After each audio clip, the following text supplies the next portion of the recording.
بتبدأ حكايتنا بضحى اللي عندها 35 سنة عايشة مع أمها ناهد. وبتتكلم ناهد: قلتي إيه يا بنتي؟ أقول له يجي ويطلبك من عمك؟ بس ده كان متجوز وعنده 3 بنات يا أمي. وماله يعني مطلق يا ضحى؟ يعني راجل حر دلوقتي وبناته عايشين مع أمهم، هو بس عاوز يستقر ويلاقي ست تخاف ربنا فيه. بس يا ماما أنا طول عمري بقول لنفسي أبدأ من أول السطر مع حد يبدأ معايا من الصفر، مش أبقى زوجة تانية أستحمل مسؤوليات مش بتاعتي وأربي عيال غيري كمان. ناهد قربت منها وقعدت جنبها، مسكت ايديها بحنية. يا ضحى يا بنتي انتي مش صغيرة والفرص بقت قليلة، الراجل ده محترم وبيحبك وواقف على رجليه، وبصراحة انا شفت في عينه خوف لا يكون مرفوض، بس برضه ما تراجعش، ده لوحده كفاية يخليكي تفكري فيه. ضحى بصت لأمها وعينيها مليانة رجاء وقالت: بس يا ماما الحب مش كفاية، أنا مش جاهزة أكون أم بديلة ولا أتحاسب على قراراته القديمة. هو مش طالب منك تربي بناته يا بنتي ولا تعيشي بدل طليقته، هو طالبك انتي وبس، ولو فضلتي تقولي لأ لخد راجل عنده ماضي هتفضلي تستني، ويا عالم بقى هيجيلك حد تاني ولا لأ. ضحى قامت وراحت البلكونة بعد ما حست إنها مخنوقة، افتكرت كل كلمة وجعتها وافتكرت الناس اللي بتسمعهم بيتهمسوا عليها ويقولوا إنها عانس. ناهد جت وراها وقالت لها: أنا يا بنتي مش هعيشلك العمر كله، نفسي أفرح بيكي قبل ما أموت. مسحت ضحى دمعة هربت من عينيها. طيب يا ماما خليني يجي، بس أنا لسه ما قلتش موافقة على فكرة. كفاية إن هو يجي يا حبيبتي والباقي أمره سهل إن شاء الله. ضحى سابتها وراحت على أوضتها، قعدت على السرير وافتكرت أول مرة قابلته فيها. فلاش باك. ضحى كانت ماشية ماسكة شنطة الخضار وراجعة البيت وهي ماشية رجلها اتلوت فجأة، وقعت شنطة الخضار على الأرض والطماطم اتدحرجت على الرصيف. آه، هو يوم باين من أوله يا ربي. كانت بتحاول تلم الحاجة بسرعة وسمعت صوت راجل قرب عليها. استني أنا هساعدك. بصت وراها لقت راجل في آخر التلاتينات، طويل وشكل وسيم وشه مش مألوف. اتوترت وقالت: لا لا شكرا أنا تمام. نزل لمستواها على ركبته: مش معقولة يعني أسيبك تلمي الطماطم لوحدك، ما يصحش. أنا حسام. شكرا جدا يا أستاذ حسام. أنا اسمي ضحى. حلو قوي الاسم، شبهك، هادية وملونة زي الطماطم بالظبط. ضحى فضلت بصله وهي مستغربة: قصدك ايه يعني؟ قصدي انك باين عليكي بسيطة وطبيعية وده مش موجود كتير الأيام دي. وقف وساعدها انها تشيل الشنط بتاعتها. ساكنة هنا في الشارع؟ تحبي أوصلك؟ لا أنا ساكنة في العمارة اللي هناك دي، قريب جدا، شكرا لحضرتك مفيش داعي تتعب نفسك.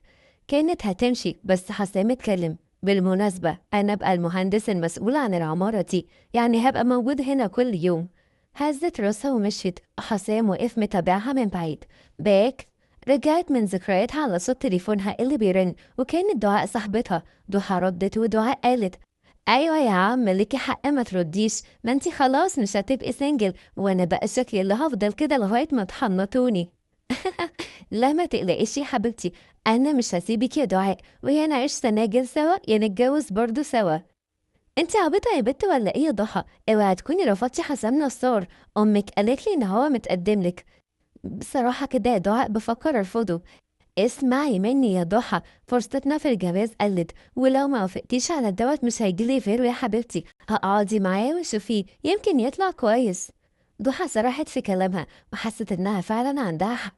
وتاني يوم ضحى كانت قاعدة في أوضتها بتلف طرحتها ومتوترة جدا. مامتها ناهد كانت رايحة جاية على البلكونة، وبمجرد ما سمعت جرس الباب قالت: جه يا ضحى جه، قومي افتحي قوي انده عمك. ضحى خرجت بسرعة وندهت: يا عمي يا عمي العريس جه. عمها جمال خرج من الصالون. وسعي انتي وهي أنا اللي هفتح له. فتح الباب وكان حسام واقف لابس قميص أبيض وبنطلون أسود عليه شيك جدا، وشه فيه هيبة وهدوء غريب. واتكلمت ناهد: اتفضل يا أستاذ حسام البيت نور. ربنا يخليكم، ده منور بوجودكم بس. دخل حسام وقعد، وجمال قاعد قصاده بيبصله من فوق لتحت بتركيز. قولي يا أستاذ حسام ناوي على إيه مع بنتنا ضحى؟ اتكلم حسام بثقة: ناوي أسطرها وأعيش معاها بالحلال. أنا مش داخل لعبة ولا تجربة، داخل على حياة جديدة وعاوز حد يشاركني الحياة دي، وقلبي اختارها هي. ضحى كانت واقفة من ورا الستارة بتسمع، وشها بيحمر من كلامه. واتكلم جمال عمها: بس انت مطلق وعندك 3 بنات، ازاي ضحى تتعايش مع كده؟ بناتي عايشين مع أمهم ومسؤوليتهم مش هتكون عبء على ضحى أبدا. أنا داخل البيت ده راجل، ولو في يوم بناتي يحتاجوا زيارة أو تواصل هيكون باحترام وتقدير، وده حقهم، ولكن مراتي ليها الأولوية في قلبي وبيتي. ناهد ابتسمت وعيونها على ضحى، واتكلم جمال. تمام، طيب نسيبكم تتكلموا شوية مع بعض وبعدين نبقى نقرر. وقف جمال ومعاه ناهد اللي قالت: يلا يا ضحى يا حبيبتي ادخلي اقعدي معاه شوية، متخافيش محدش هياكلك.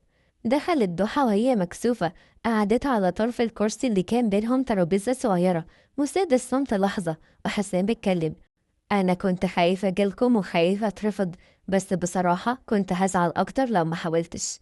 وأنا كنت خايفة أوافق، بس لما شفتك دلوقتي وسمعت كلامك حسيت إن أنت حد كويس. أفهم من كده إن في أمل؟ أيوة طبعا في أمل. ابتسم وعيونه لمعت وهي كانت مكسوفة جدا وبتحاول تهرب من نظراته. وبعد ما مشي وجمال سألها عن رأيها كانت موافقة، واتصل بحسام وحدد ميعاد لكتب الكتاب. وبعد شهر تقريبا المأذون كان قاعد قدامه عقد الجواز، وحسام جنب ضحى اللي لابسة فستان أبيض بسيط والطرحة جميلة جدا وزتتها جمال. لأول مرة تحس إنها فرحانة كده من سنين. أمها ناهد ماسكة المصحف وبتدعي بصوت واطي، وجمال قال بصوت عالي: على بركة الله نكتب الكتاب وربنا يتمم لكم على خير يا ولاد. وبعد دقايق المأذون قال: تم عقد القران بين الأستاذ حسام والآنسة ضحى على سنة الله ورسوله، وبارك الله لهما وبارك عليهما وجمع بينهما في خير. ورد الكل بأمين وهم مبسوطين جدا. حسام قرب من ضحى وهمس في ودنها: جاهزة نبدأ حكايتنا يا ضحى؟ ضحى ابتسمت بخجل وهزت راسها بأيوة. وبعد وقت سلمت على مامتها ومشيت مع حسام. وفي العربية: هو احنا هنروح فين دلوقتي يا حسام؟ هنروح على البيت نغير هدومنا، وبعدين هاخدك في رحلة في اليخت لمدة 3 أيام. ضحى كانت هتطير من السعادة، وحسام أخدها للبيت. ولما وصلوا بيته ضحى دخلت بخطوات مترددة، بصت حواليها. بيتك شكله مريح جدا والألوان هادية قوي. قصدك بيتنا يا ضحى؟ ضحى بصت له وابتسمت، ولكن وهي ماشية لفت نظرها لعب أطفال على الرف، وبوستر كرتون على باب الأوضة، وبرواز في صورة بنوتة صغيرة ماسكة إيده. ضحى وقفت ووشها بدأ يتغير وقلبها يدق. حسام، البنات كانوا هنا النهاردة؟ أيوة، هما كانوا هنا عايشين معايا من أسبوعين، وأنا وصلتهم لمامتهم امبارح. وفجأة شاف ورقة من طلقته على الترابيزة محطوطة ومكتوب عليها: أنا سبتلك البنات، شوف انت بقى هتعمل ايه معاهم. سمع صوت البنات من الأوضة، وضحى كمان سمعت صوت البنات جاية من الأوضة. عينيها وسعت واستغربت: يعني ايه البنات هنا؟ وليه هي عملت كده؟ وبان على حسام الغيظ. بتحاول انها تلوي دراعي عشان اتجوزت ورفضت ارجع لها. في اللحظة دي قطعهم خروج ليان، واحدة من البنات اللي عندها حوالي 6 سنين. بابا، هي دي طنط الجديدة؟ ضحى اتصدمت جدا. يعني أنا بقيت أم ل3 بنات من غير ما أعرف يا حسام؟ لا لا يا ضحى، انتي مش أمهم، انتي مراتي يا حبيبتي، لكنهم جزء مني وأنا مش هقدر أرميهم. مفيش مكان تاني أسيبهم فيه. ضحى بصت للبنت وسكتت شوية. البنت كانت بريئة جدا فيها لهفة وخوف. ضحى قربت منها وقالت: انتي اسمك ايه يا حبيبة قلبي؟ أنا اسمي ليان يا طنط. ضحى نزلت على ركبتها بابتسامة: تشرفنا يا أنسة ريان. البنت جريت عليها وحضنتها، والدمعة نزلت من عيون ضحى. لو مش مستعدة ممكن نرجع كل حاجة أنا اتجوزتك عشان نبدأ من أول سطر يا حسام، واللي مكتوب مكتوب. حسين ابتسم من ردها وإنها قبلت وجود البنات. بص حسام لليان: أمال فين ملك وفرح؟ نايمين يا بابا. تمام، وانتي كمان يا حبيبتي يلا على سريرك. ليان سابتهم وراحت أوضتها، وحسام بص لضحى بحب ودخلوا أوضتهم. وفي أوضة البنات ال3 بنات كانوا قاعدين على الأرض. الكبيرة ملك عندها 12 سنة وشكلها أكبر من سنها. فرح 9 سنين، وليان الصغيرة اللي شافت ضحى أول مرة وعندها 6 سنين. ملك كانت بتتكلم بصوت واطي ولكن واضح إنها مبسوطة. انتوا شايفين اللي أنا شايفاه؟ الست دي مش شبه ماما خالص وبتحاول تاخد مكانها. ردت ليان: بس بابا بيحبها وشكلها طيبة، دي حضنتني. ردت ملك بحدة: طيبة ايه بس؟ دي لسه جاية ما كملتش الساعة، الست دي لازم نخلص منها بسرعة جدا. وردت فرح: أيوة احنا لازم نتصرف، لو فضلت هنا هتبقى ماما الجديدة وهننسى أمنا الحقيقية. ردت ليان: بس هي مش شريرة وشكلها طيبة خالص. ردت ملك: ده تمثيل يا حبيبتي، الست دي عايزة تعيش مكان أمنا ولازم نخليها تزهق وتروح من سكات لمكان ما جت. ردت فرح: طيب هنعمل ايه يعني يا ملك؟ هنلخبط لها الدنيا شوية، نخليها تكره وجودنا، نحول حياتها لكابوس. ردت ليان بخوف: مش هتزعل، دي ممكن تعيط. ردت ملك: تعيط؟ ما تعيط يا حبيبتي، مش مشكلتنا، المهم ما تبقاش جزء من حياتنا أصلا. فرح وملك كانوا بيتفقوا ازاي هيطفشوها، وليان بتتفرج عليهم. وبعد يومين ضحى كانت لابسة مريالة المطبخ وبتعمل فطار بسيط: بيض وجبنة وفول. دخل البنات التلاتة عليها: صباح الفل يا أميرات، فطاركم جاهز يا حبايبي. ملك بصت لها بنظرة مش لطيفة وقالت: احنا متعودين نفطر بيتزا، وماما كانت بتخلينا ناكل بره يوم الجمعة. فرح اتكلمت: وكمان ما بنحبش البيض المسلوق، احنا عاوزين بيض مقلي بالزبدة، وعيش توست مش عيش بلدي. ضحى اتلخبطت بس حاولت تحافظ على هدوءها: طيب ممكن بس نغير بكرة، النهاردة ناكل اللي موجود وبعد كده نعمل جدول سوا، ايه رأيكم؟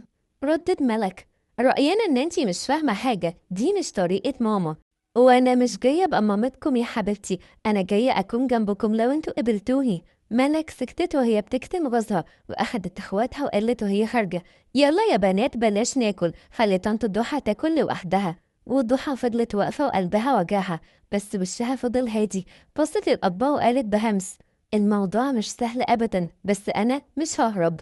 في نفس الوقت دوت دخل حسام وقال: صباح الخير يا حبيبتي، ريحة الأكل تجنن، يلا اقعدوا افطر معايا. بما ان البنات بقى اعترضوا ازاي؟ مش عاوزين يفطروا يعني ولا ايه؟ عاوزين بيتزا، مامتهم معوداهم على كده. قعد على الترابيزة يفطر وقال: شوفي انتي عاوزة تعملي ايه واعمليه، من الواضح ان نجلاء دلعتهم كتير. ما تقلقش، انا عارفة هتعامل معاهم ازاي. الاتنين فطروا وحسام وقف وقال: الحمد لله، انا هروح بقى على شغلي، ولو احتجتي اي حاجة كلميني في التليفون. ضحى هزت راسها وحسام مشي. بعد شوية جت فرح وقالت: انتي مش هتطلبي لنا بيتزا؟ لا، الأكل اللي موجود هو اللي هيتاكل وبراحتكم بقى. فرح بصت للأكل وكانت جعانة، قعدت وأكلت. وبعدها جت ليان وملك كمان.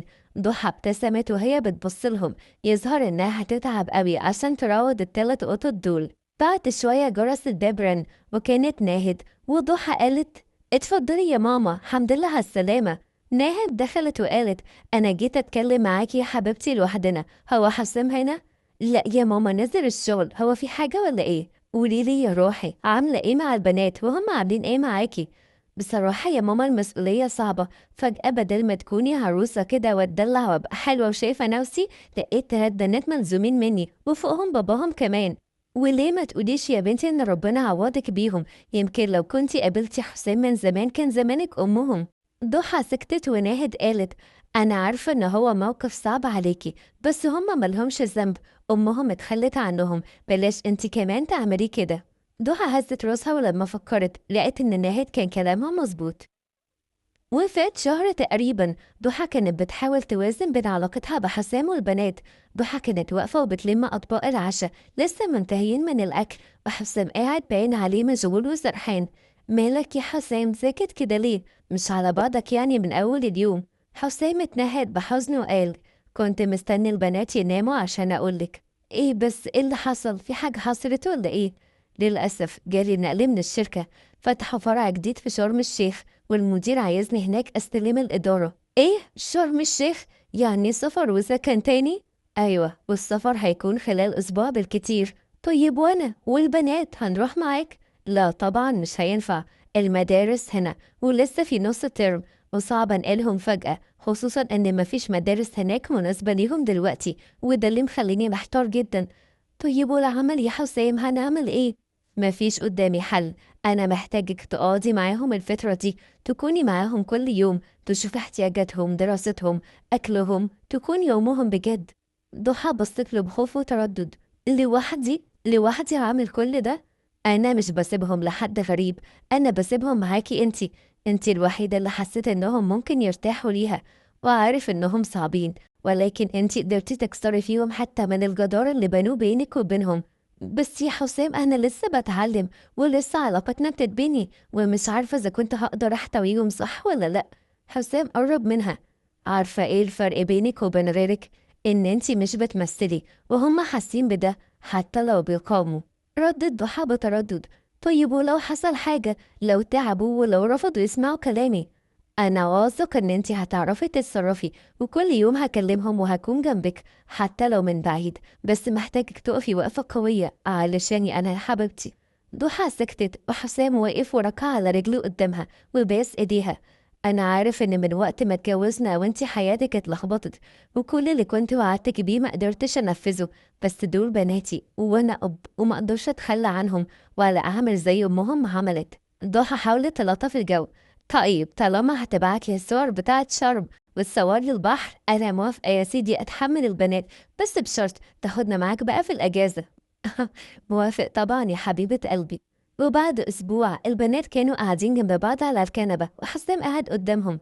طيب يا بنات، كلكم عارفين إن أنا هسافر بكرة، والشغل هناك مش بسيط، يعني مش هقدر أكون معاكم كل لحظة. واتكلمت فرح بقلق. يعني مش هتيجي تحضر حفلة المدرسة يا بابا؟ لا يا حبيبتي، بس هتتسجل وهشوفها أول ما أرجع إن شاء الله. واتكلمت ليان. طيب واحنا هنروح معاكي يا بابا؟ لا يا حبيبة بابا، عشان مدارسكم ولسه الترم شغال هتفضلوا هنا مع ضحى. ملك ابتسمت بخبث وهي بتبص لضحى. طبعا طبعا يا بابا، احنا هنبقى شاطرين ومش هنتعبها خالص، ده احنا كمان هنساعدها في كل حاجة. برافو يا ملك، انا عارف انكم بنات جدعان، وعاوزكم تسمعوا كلامها وتتعاملوا معاها زي ما بتتعاملوا معايا بالظبط. واتكلمت فرح. حتى لو قالت لنا ننام بدري يا بابا؟ حتى لو هي المسؤولة دلوقتي، وهي بتحبكم وبتخاف عليكم، ما تنسوش كده. طيب ممكن تحكي لي حكاية قبل ما تمشي يا بابا يا حبيبي؟ طيب ايه رأيك يا ليان تحكيها ضحى بدالي، تتعودي على صوتها لحد ما ارجع. ليان بصت لضحى بحب. ماشي يا بابا أنا موافقة. وحسام سلم على بناته وضحى وسابهم ومشي. وفاتت الأيام، وكانت ضحى بتحاول تقوم بدورها مع البنات وتهتم بتفاصيلهم، على قد ما كانت مسؤولة على قد ما كانت مستمتعة بدورها كأم. حسام كلمها وقال إن هو نازل أجازة. ضحى خلصت ترتيب البيت بالكامل، الأرضية بتلمع والسفرة مترتبة، أوضة البنات منظمة، وحتى لعبهم في الصناديق مكانها. كانت لابسة فستان رقيق وشعرها مفروض، بتبص حوالين البيت بابتسامة رضا، وهي بتعدل وردة في الفازة على الترابيزة. ضحى بصت في الساعة وقالت ياه قرب يجي الحمد لله، كله تمام. راحت المطبخ عشان تطفي الفرن بعد ما انتهت من تجهيز كل الأكلات اللي حسام بيحبها. وفي أوضة البنات ملك اتكلمت بصوت شيطاني. يلا يا بنات وقت التنفيذ. أنا هكسر الفازة اللي حطيتها فوق الرف، وفرح ترش مية على الأرض، وليان بقى تبهدل الهدوم اللي جوه الدواليب. فرح ردت بتردد. طيب ولو بابا زعل يا ملك؟ هي اللي هتتاخد في الرجلين يا حبيبتي، هو مش هيصدق ان هي مظلومة، مستحيل. وبعد نص ساعة الباب اتفتح. دخل حسام وباين عليه التعب، ولكنه أول ما دخل اتفاجئ. الأرض فيها مية والفازة مكسورة وهدوم مرمية جوه الأوضة، وصوت صراخ من فرح بتقول حرام عليكي، كل يوم ننام كده من غير عشاء، ليه بتعملي فينا كده؟ أما ضحى خرجت من المطبخ مفزوعة. ايه اللي بيحصل يا بنات؟ انا كنت لسه منضفة كل حاجة، مين اللي عمل كده؟ ملك وهي عاملة نفسها بتعيط بصت لحسام. طنط ضحى كانت بتزعق طول الوقت، وقالت لنا ما نتحركش، ولما وقعنا حاجة بتعاقبنا، مش بترضى تأكلنا حتى. حسام استغرب جدا وهو بيبص لضحى. ضحى ده حصل بجد؟ البيت شكله مقلوب، انتي سايبة البنات لوحدهم في الفوضى دي؟ لا طبعا يا حسام، انا كنت سايبة البيت مستجيب زي الفل قبل ما ادخل المطبخ، في حاجة غريبة مش طبيعية. ردت ملك. طبعا انتي مش شايفة اللي احنا فيه، مفيش اكل ومفيش اهتمام واحنا مش مستريحين. حسام بصوت أعلى وهو مش قادر يستوعب. أنا تعبان ومش فاضي للمشاكل دي، كنت فاكر إن أنا رجعت البيت هادي أستريح فيه. حسام سابهم ودخل أوضته، وضحى راحت وراه وقالت حسام أنا لازم أقولك لو سمحت سيبيني شوية لوحدي. ضحى وقفت مكانها وقلبها اتكسر، عيونها دمعت ولكنها ما نزلتش دموع. أما ملك دخلت أوضتها وهي مبسوطة ومستريحة وعمالة تفكر بخبص في الخطوة اللي جاية. وتاني يوم ضحى كانت واقفة في المطبخ بتطبخ أكلة بيحبها حسام، وهي المكرونة بالبشاميل، والبنات كانوا في أوضهم. ملك اتكلمت بهمس وهم في الأوضة: المرة دي هنعمل حاجة تخليه يصدقنا 100%. دي شطة بودرة، نحط شوية كتير في الصينية والصينية هتولع. ردت فرح بتوتر: طيب لو اكتشف ولو طنط ضحى شمت ريحة الشطة؟ مش هتلحق، احنا هنعملها واحنا بنلعب في المطبخ، وهنقول ان احنا كنا بنساعد. وبعدين انت يا فرح لازم تعيطي، انت بتعرفي تمثلي احسن مني. واتكلمت ليان بخوف: مش كتير الشطة دي، ممكن حد يتعب يا جماعة. مش هيموتوا يعني، بس هيتخضوا، وده اللي احنا عايزينه. قعدوا كلهم وكل واحد أخد طبقه، وأول ما حسام ده أول لقمة عطس عطسة قوية قوي وحط إيده على بقه. إيه ده؟ الأكل نار! دي شطة ولا حريقة؟ مية! حد يلحقني مية بسرعة! فرح قامت فجأة وبدأت تعيط هي كمان: آه، مش قادرة، أنا بطني وجعتني، كنت ضحى دايما بتحط شطة في الأكل وبتقول لنا نبلع بالعافية يا بابا. أما ملك بصوت عالي: أيوة، من يوم ما جت وهي بتعمل أكل غريب وبيقرف، وبعدين تقول لنا لو ما كلتوش مش هتاكلوا خالص، مفيش غير الأكل ده. أما حسين بص لضحى: ضحى، ده كلام حقيقي؟ انت بتجبريهم ياكلوا كده؟ أما ضحى يا عيني كانت واقفة مصدومة: إيه يا حسام، أنا ما بحطش شطة في الأكل أصلا، والبنات عمرهم ما اشتكوا. ردت ملك بتمثيل: طبعا لأننا بنخاف نقول، كل مرة بنحاول هي بتزعق لنا. ضحى وقفت واتكلمت بغضب لأول مرة: أنا ما عملتش كده، ومش ممكن أجبر طفلة تاكل حاجة تتعبها، في حاجة مش طبيعية بتحصل هنا ولازم تفهمها يا حسام. أما فرح عيطت: أنا مش عاوزة طنط ضحى تعيش معانا تاني يا بابا. أما ليان كانت ساكتة وعيونها بتدمع بس ما بتقولش أي حاجة.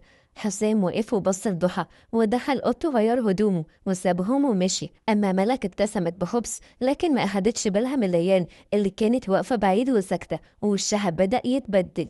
وبعد شوية وقت ضحى كانت قاعدة وقالت لنفسها: أنا عملت إيه لزز؟ إيه اللي بيحصل ده؟ أنا حملتهم بحبل من الصفيف، ليه بيحصل معايا كده بس يا ربي؟ وفجأة الباب اتفتح بهدوء، خطوات صغيرة بتمشي على أطراف صوابعها، وليان دخلت. ضحى اتخضت قوي: ليان، انت بتعملي ايه هنا يا حبيبتي؟ واتكلمت ليان بدموع: بلاش تمشي، بليز ما تمشيش أرجوكي. ضحى حضنتها جدا: بس مش انتي قلتي لبابا ان انتي مش عاوزاني؟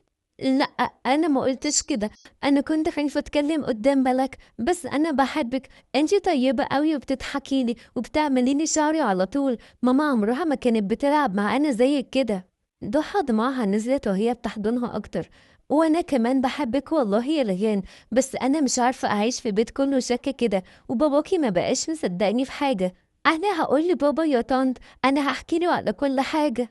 ضحى بصت في عينيها لأول مرة تحس إنها مطمنة جدا من اللي هي هتقوله: وعدي يا ليان، وعدي يا طنط، زي اللي بنكتبه على ورقة ونعلقه على الحيطة.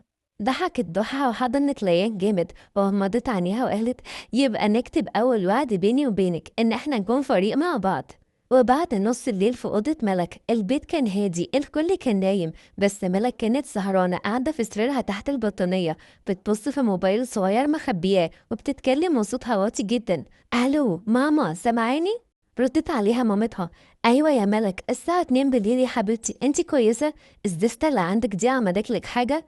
لا، أنا كان لازم أكلمك، الموضوع قرب يخلص خلاص وبابا خلاص زهق منها على الآخر. قصدك إيه يا ملوكة؟ ضحى خلاص قربت تمشي، بقالها يومين عمالة تعيط وبتفكر تسيب البيت. فرح لعبت دورها كويس، وليان برضو قالت إنها مش مستريحة، بس أنا مش متأكدة منها قوي يعني. واتكلمت نجلاء دريس: خليكي ورا أختك، اوعي تضعف، الست دي سرقت مكاني وجوزي كمان، ولازم حقي ومكاني يرجعلي. ما تقلقيش يا ماما يا حبيبتي، بابا بدأ يشك فيها وكل شوية زعق لها، لو مشيت انتي هترجعي زي زمان. نجلاء سكتت للحظة وبعدين قالت: لو مشيت أنا هنتصر، وساعتها باباكي هيفكر وهيعرف إن أنا كنت أحسن ليه، بس انتي خليكي ذكية، ما تخليش حد يكشفك يا كوكو. محدش واخد باله يا ماما ولا حتى بابا، بس في مشكلة صغيرة خالص. ايه تاني يا بنتي؟ ليان بدأت تحبها، النهاردة شفتها وهي داخلة أوضتها تحضنها، ممكن تبوظ كل حاجة. أما نجلاء حست بالغضب. خدي بالك منها، ولو فتحت بقها بحاجة خلوها تبان إنها بتكذب. حاضر يا ماما، انتي ناسية أنا بنت مين ولا إيه؟ هنية.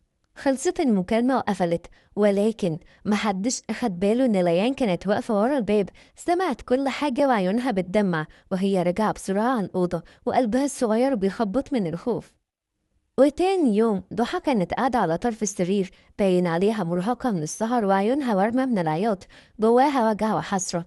الباب بدأ يخبط ودخلت ليان. أنا سمعت حاجة امبارح كده ومش قادرة أسكت عليها. إيه يا حبيبتي اللي انت سمعتيه؟ قولي اتفضلي. واتكلمت ليان بدموع.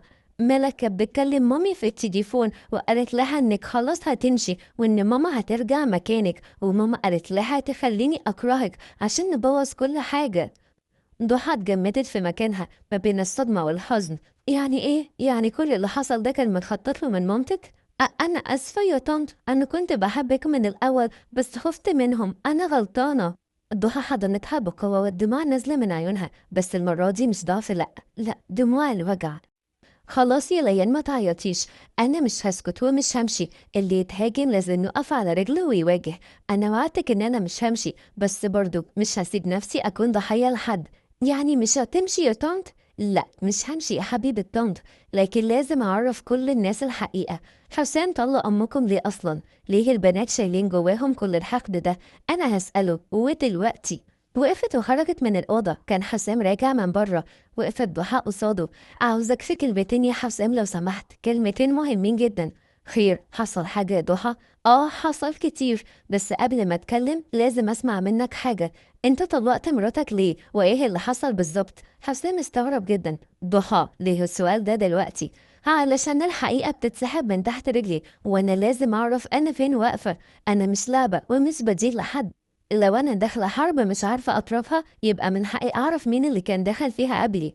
طيب تعالي يا ستي، تعالي على المكتب، خلينا نتكلم بهدوء بعيد عن البنات وانا هقولك على كل حاجة. أخدها وراحوا للمكتب وحسام قعد. طلقت أم البنات لأن حياتنا كانت مسمومة. مسمومة؟ مسمومة ازاي يعني؟ كانت ست بتحب السيطرة، ما كانتش عايزة حد في البيت يقول لها لأ. كل حاجة كانت لازم تمشي على مزاجها، حتى البنات كانت بتربيهم بالشدة وبتحب تسخنهم عليا. وفضلت تعكتن حياتنا سنين وسنين. أنا حاولت وصبرت كتير عشان خاطر البنات، بس هي كانت شايفة إن أنا عدو ليها مش شريك في حياتها. ليه لما قالت لك إن هي مسافرة ما فكرتش إزاي واحدة زي دي ممكن تسيب 3 بنات وراهم خطة واضحة جدا ضدي من غير ما تحس بأي حاجة؟ أنا كنت عارف إنها بتبتزني، قالت لي يرجع لها يسيب لك البنات وتشوف هتعمل فيهم إيه. وأنا فكرت إنها بتهدد، بس فجأة سابتهم ومشيت بالفعل. يعني أنت كنت متجوزني وفي ظهرك حرب وأنا آخر من يعلم يا حسام؟ حسام هز راسه بندم. أنا كنت خايفة أقولك وأخسرك يا ضحى. كنت فاكرة إن أنتِ هتهربي لو عرفتِ إنِك هتدخلي على 3 بنات مضغوطين ومامتهم لسه بتحركهم من بعيد. أنا ما كنتش ههرب، بس كنت هاحارب وأنا عارفة مين عدوي. دلوقتي أنا واقفة لوحدي واللي بينا بقى فيه شروخ كتير. ضحى، أنا غلطانة يا حبيبتي بس مش كذابة والله. أنا فعلا كنت حابب نبدأ من أول وجديد، بس واضح إن جرتك لحرب مش بتاعتك. لا، الحرب دي بقت بتاعتي يا حسام، بس مش هاخدها وانا ساكتة. لا، هواجه وهخلي الكل يعرف الحقيقة وأولهم بناتك. وضحى كانت في عيونها نظرة تحدي وابتسامة أمل إنها تقدر تغير كل حاجة. وتاني يوم ضحى قررت تعمل مفاجأة وعملت حفلة كبيرة وعزمت كل صحاب ملك. ضحى واقفة في الصالة ولابسة فستان بسيط هادي ولفت حجاب رقيقة. البيت متزين ببالونات وورق ملون مكتوب عليه مبروك يا ملك، شطورة وناجحة. وملك كانت لابسة فستان رقيق شكلها متألقة.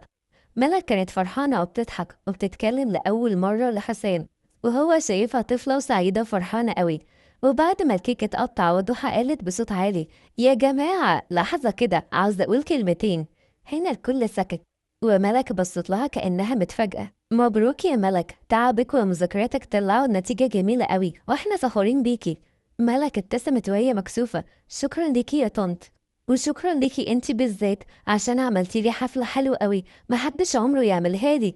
ضحى عيونها دمعت. دي اقل حاجة يا روح قلبي، انت تستاهلي كل حاجة حلوة. حسام وقف وهو بيسقف. تستاهلي فعلا، برافو يا ملك. وفي نفس الوقت دخلت نجلاء وهي بتبص لضحى بحقد وغيرة. قربت من ضحى. انتي فاكرة ان البالونتين دول وكام قطعة الجاتو دي هتخلي بناتي يحبوكي؟ لا يا حبيبتي، انتي اخدتي مكان مش بتاعك. ضحى كانت هترد عليها بس ملك قربت من نجلاء مامتها. ماما لو سمحتي مش وقته، صحابي هنا وبيتفرجوا علينا. زقتها نجلاء بغل.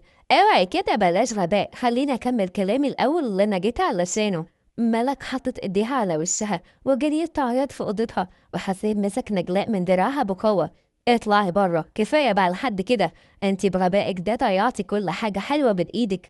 ايه يا حسام، فيها ايه احسن مني؟ ها، فيها ايه خليك تفضلها عليا وتحبها وانا لا؟ حسام قرب من ضحى وضمها ليه وحط ايدها على كتفه. فيها قلب مش عندك يا نجلاء، فيها حب لو اتوزع على الناس كلها هيكفي وزيادة، واهم حاجة انها بتحب بناتك اكتر منك. نجلاء اتصدمت ورفعت وشها، لقيت كل العيون عليها. قررت انها تنسحب بهدوء بعد ما احرجت جدا وادركت اللي هي عملته في بنتها. اما في اوضه ملك، دخلت ضحى وملك كانت نايمه على السرير عماله تعيط. اخرجوا، سيبوني لوحدي، مش عاوزه حد هنا في الاوضه. قربت منها ضحى وقعدت جنبها.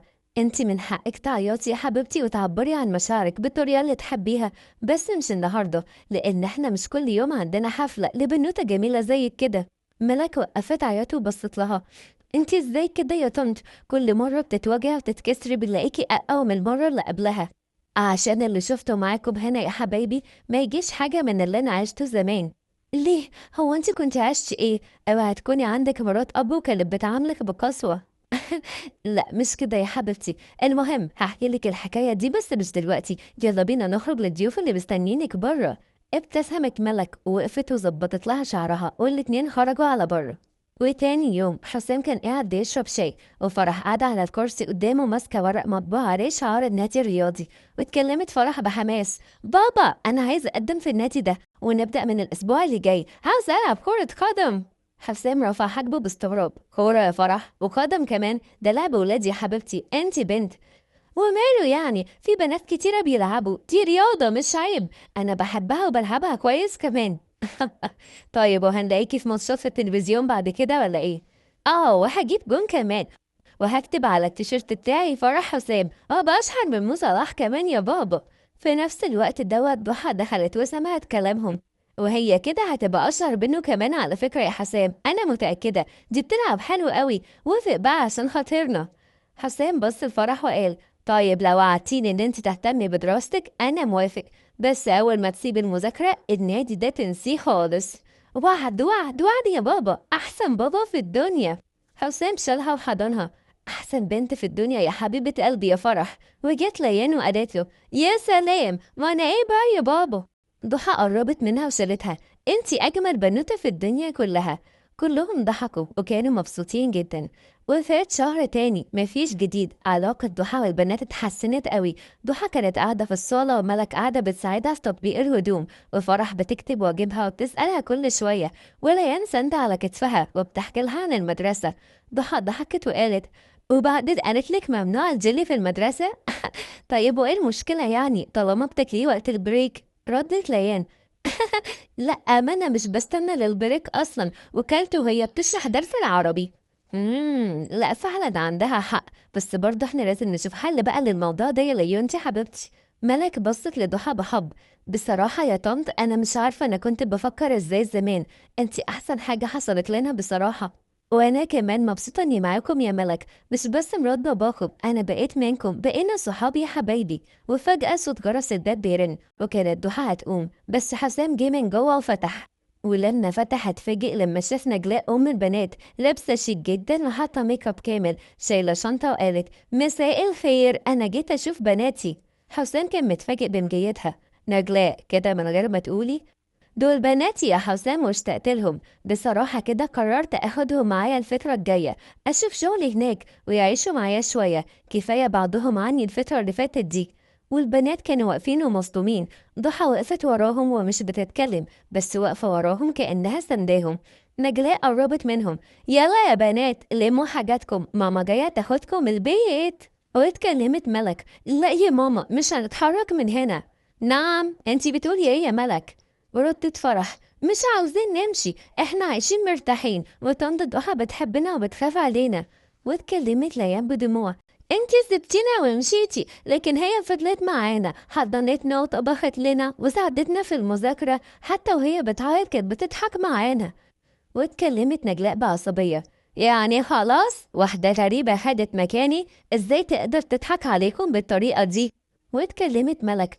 انتي مش وحشة يا ماما، بس انتي بعتي بمزاجك واحنا اخترنا وعاوزين نكمل هنا. نجلاء بصت لحسام وبعدين لضحى وقالت بوجع وكسرة. واضح ان الدنيا اتغيرت وانا اللي اتأخرت. مفيش حد اتأخر، بس في حد اختار يمشي وحد تاني اختار يستنى، واللي يفضل وقت الشدة ده اللي بيبقى من أهل البيت. نجلاء سكتت وبصت لضحى اللي ما نطقتش بولا كلمة، ولكنها كانت حاضنة ليان وإيديها على كتف ملك، وكل حاجة واضحة. البنات كانوا بيحبوها وبيطمنوا لها جدا. نجلاء بصت لها بنظرة أخيرة. خلي بالك منهم لو سمحتي، ما كنتش عارفة إن هم هيحبوكي كده. أنا فرطت فيهم وجه اليوم اللي أدفع فيه التمن. وبعد أسبوع تقريبا كانوا كلهم متجمعين ومبسوطين. فرح قالت: تحبي نندهلك ماما؟ ضحى سكتت وعيونها دمعت، وملك كملت: لأنك بقيتي كده فعلا يا طنط ضحى. أيوة اندهولي ماما، بحبك قوي يا ماما. وفي نفس الوقت دوت دخل حسام وقال: طيب وأنا مكاني فين بقى من كل ده؟ ضحى اتكسفت جدا وقالت: لا انت في مكان لوحدك يا حسام، بعيد عن كل ده يا حبيبي. وطلبت ضحى من البنات وحسام يقعدوا معاها شوية، وملك وفرح وليان كانوا قاعدين جنب بعض وكلهم فضول. وفرح اتكلمت: ايه يا ماما ضحى، حاسه انك هتعلمنا نتائج انتخابات ولا حاجه؟ ضحى كانت متوتره جدا. لا، بس عندي ليكم خبر مهم وكنت حابه اقوله لكم كلكم مع بعض. خير يا ضحى، قلقتيني. ضحى اخدت نفسها وشالت ظرف صغير من ورا ظهرها وفتحته وطلعت منه ورقه كشف. انا حامل. البنات اتجمدوا وبصوا لبعض وبعدين لحسام. يعني ايه هيجي بيبي جديد يا ماما؟ يا روح قلبي، هيجي بيبي جديد، بس قبل اي حاجة كنت عاوزاكم تعرفوا حاجة مهمة جدا. مهما كان نوع ولد او بنت مش هياخد مكانكم ابدا، كل واحدة فيكم ليه ركن في قلبي، والبيبي ده هيبقى ضيف جديد في الحب، مش بديل لاي حد فيكم. وسألتها فرح: يعني مش هتنسينا يا ماما؟ مستحيل، انتم اول فرحتي واول عيلتي. انا ما بقتش ام لما عرفت ان انا حامل، انا بقيت ام من اول مره نيمت فيها ليان في حضني، ومن اول ما ملك قالت لي شكرا، ومن اول ما فرح شاركتني حلمها. حسام اتاثر جدا بكلامها. انا محظوظ جدا ان انتي مراتي وان انتي ام اولادي. طيب نقدر نختار اسم البيبي معاكي؟